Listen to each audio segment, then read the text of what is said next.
Hi, Joey here. 3 or 4 weeks ago, I put up a video showing a tab to Frere Jacques, which was a finger picking exercise, playing it in 2 parts. And I mentioned that a blues guitar teacher had given that to me to practice years ago as a way of just getting your thumb and fingers working together to help with playing acoustic blues finger picking style. And I mentioned at the time that I wouldn't mind going over some of these blues songs I learnt at the times, because there were 8 lessons and we learnt 7 blues songs. And the first one was Diddy Wa Diddy, which we'll take a look at now. Now, I am embarrassed to say that I had never heard Diddy Wa Diddy, never heard of it at the time, and to be honest, I've never actually heard it since.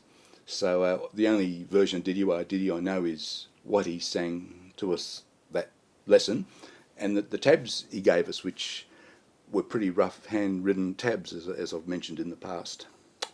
But on those handwritten notes, he did mention an artist called Blind Blake. So yesterday, I looked up Blind Blake and his version of Diddy Wa Diddy, which is from 1929. And in the process, I looked up other guys giving lessons on Diddy Wa Diddy, and there are some very good ones. And I've left I will put up a link to who the guy I thought was the very best, and his version is fairly true to the Blind Blake original from 1929. How similar is it to mine? Well, no, it is different in the well. Blind Blake's obviously a proper bluesman, better guitarist than me. But he throws in a lot more embellishments, and he also has an instrumental before the singing starts, which I don't have. So my version just goes straight into the singing. But you can sing Diddy Wa Diddy to the version I've put up. In fact, I've written out the chords to Diddy Wa Diddy, so I'll put them up here. So they're the 12 bars. And that'll be a good reference point, especially for some of the things I'll talk about. So let's start. First things first,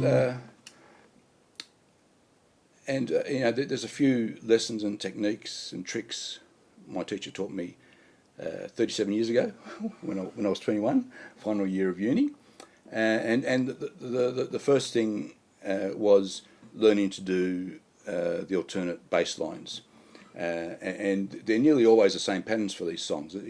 For the key of C, and I don't know why this is, but it's always the same pattern.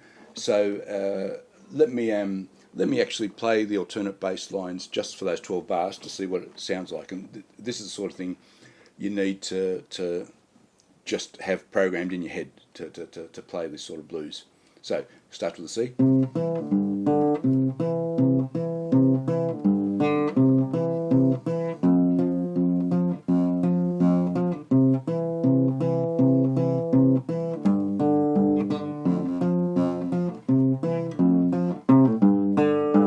So that's the alternate bass line. So what we're doing there is the C is always alternating between a C and an E note. The G is always alternating between a G and a D. And the F is always alternating between the low F and high F. Second lesson is using the thumb over the F trick. I learnt it via my guitar teacher, blues guitar teacher, and I've used it ever since. Mainly just to play. I don't use it any other time, but I use it for blues. For a lot of blues songs in C and F, it helps to use the thumb over the F trick, because you have 4 fingers free then to play lead,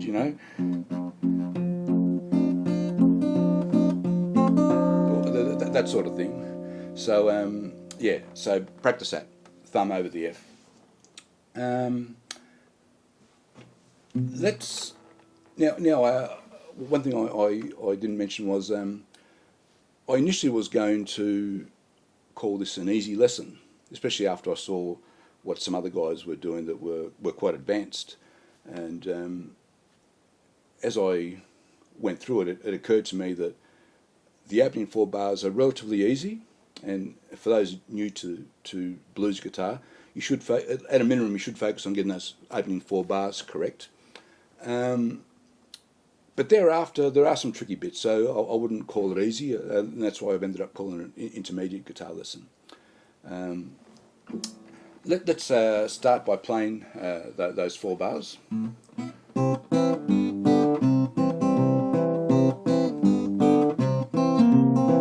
So that's ending up on the C7. So what are we doing? I'm holding a C shape to open with, and I'm just playing the 2 high strings, the C and E, and alternating the bass. So I'm not going to talk about the bass, that's a given. It's always that same bass line right through. G7, G. Now here's the next guitar lesson to learn.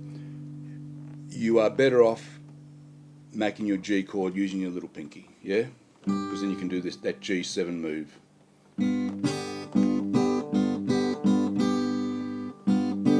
Without moving anything else, okay? And you just you're always holding that G bass with your 3rd finger. So get used to using your little pinky to do your G chord. That was highly recommended by my blues guitar teacher. I've done it ever since. I do all my G chords now just using my little pinky because it releases your 2 other fingers to do other stuff in every genre of music, and I reckon that's the way to go. So, and it strengthens your little pinky too, I think. So I think it's a good lesson. Use your little pinky to create the G, yeah? When we get to that 2nd bar of C, we move up 2 strings. So we start off by playing the 2 high strings, the C and E. When we get to that 2nd bar, we're playing now the G and C. And for the first time, we throw in notes off beat, yeah? So that 3rd time is off beat.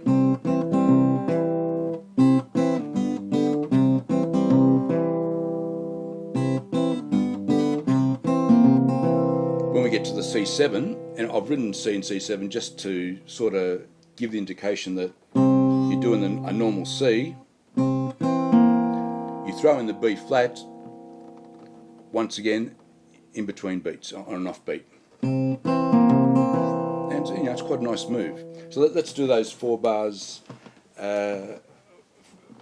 together slowly.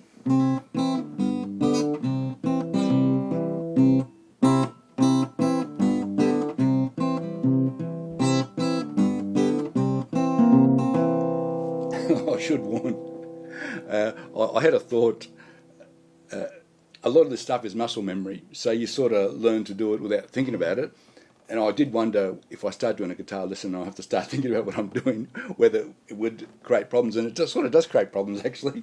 So even during this easy bit, I'm making mistakes because I'm sort of thinking about it too much. So let's try that again, and I'll see if I can do it without thinking about it.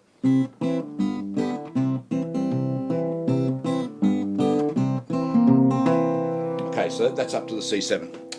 Now, I've called the next bar F6 only to remind you that you have a D note there, which is sort of the 6th note of the F scale. So it's not true F6, but I've just called it F6 just for that reason. The first hits of the D note are on beat, and as is that C. So you lift your little pinky and play the C, and then you go back to the D off beat.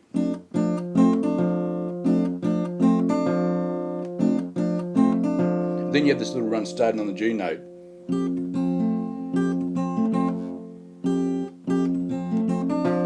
And you finish on the D off beat again. Once again, now when you get to the C on the 2nd C of that bar, you're doing a similar run with the high G. G. G7 comes in off beat, or rather that F note comes in off beat. Now you got an F. You're hitting the A notes off beat. Then you got a little triplet.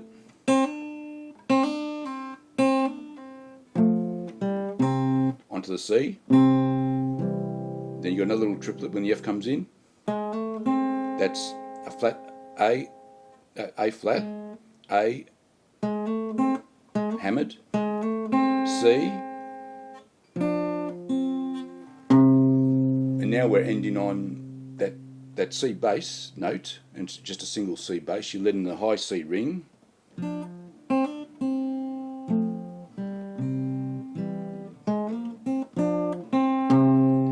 You're hitting that C bass on its own, and then you got the G come in.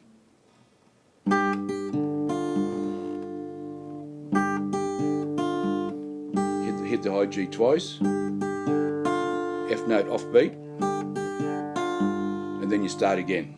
So let's draw that slowly all the way through, from where to go. Go to O.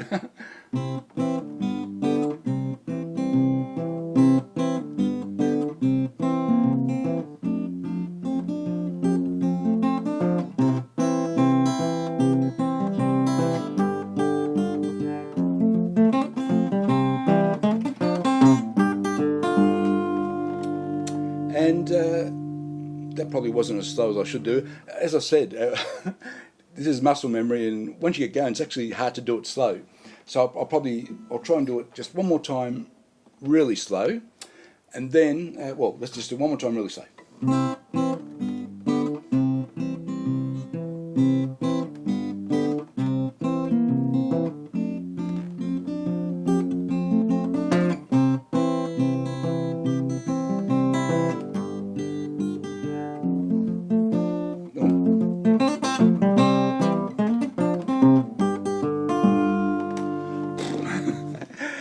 Yeah, it's hard to do really slow.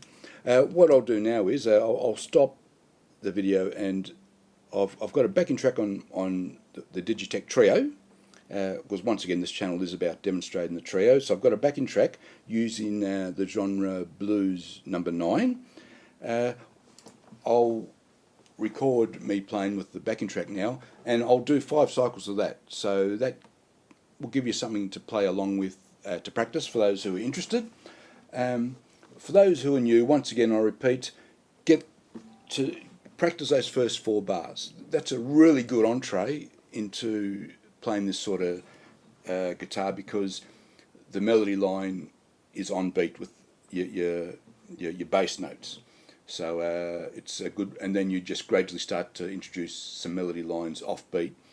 In fact, it happens twice in those 4 bars, and that's a good way to start getting used to doing that sort of stuff. So I'll just do those 4 bars again, and then I'll switch off and I'll do the 5 cycles with playing along with the trio.